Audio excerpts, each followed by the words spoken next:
Au cours de la vie embryonnaire, un stock de cellules appelé ovocytes se forme dans l'ovaire.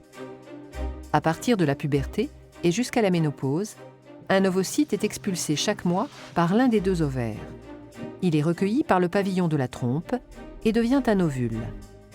L'ovulation est donc un phénomène cyclique, mais ne représente qu'une des nombreuses étapes du fonctionnement de l'ovaire.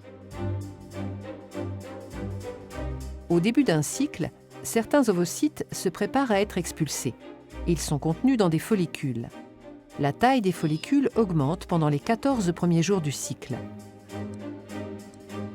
L'un d'eux devient plus imposant que les autres. C'est lui qui va libérer son ovocyte le 14e jour.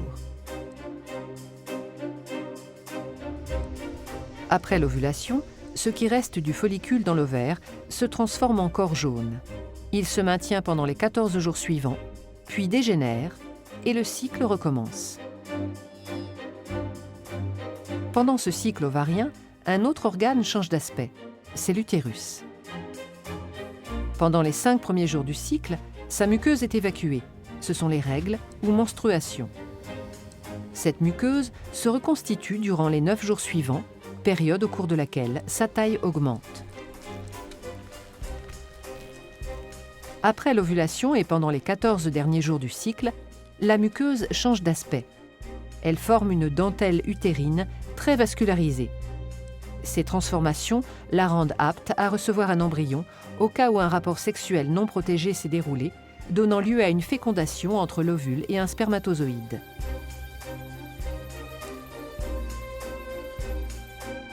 Les propriétés du col de l'utérus sont aussi synchronisées avec le cycle ovarien. Durant les 11 premiers jours du cycle, le mucus présent au niveau du col forme un maillage resserré qui laisse peu de chance aux spermatozoïdes de pénétrer dans la cavité utérine en cas de rapport sexuel. Quelques-uns y arrivent cependant toujours.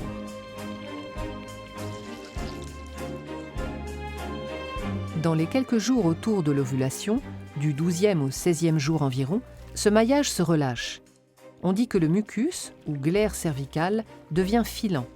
Il laisse passer les spermatozoïdes beaucoup plus facilement. C'est le moment où une fécondation a le plus de chances de se produire et de donner lieu à une grossesse.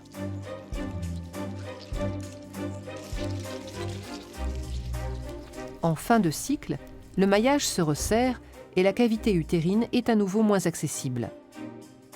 Le synchronisme des cycles ovariens et utérins ne doit rien au hasard. L'ovaire, au cours du cycle, sécrète en plus ou moins grande quantité 2 hormones dans le sang qui vont agir sur l'utérus, les œstrogènes et la progestérone.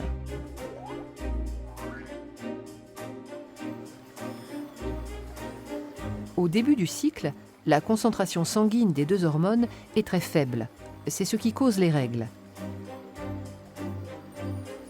Les œstrogènes sont surtout sécrétés pendant les 9 jours suivants.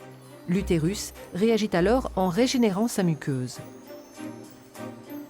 Avant le 11e jour, la concentration limitée en œstrogènes agit sur le col de l'utérus en induisant un maillage resserré. Après le 11e jour, la concentration en œstrogènes atteint un seuil qui entraîne le relâchement du maillage de la glaire. Elle devient filante. Après l'ovulation, 14e jour, c'est surtout la progestérone qui est sécrétée. Cette hormone induit les transformations de la muqueuse et le retour à un maillage serré de la glaire cervicale.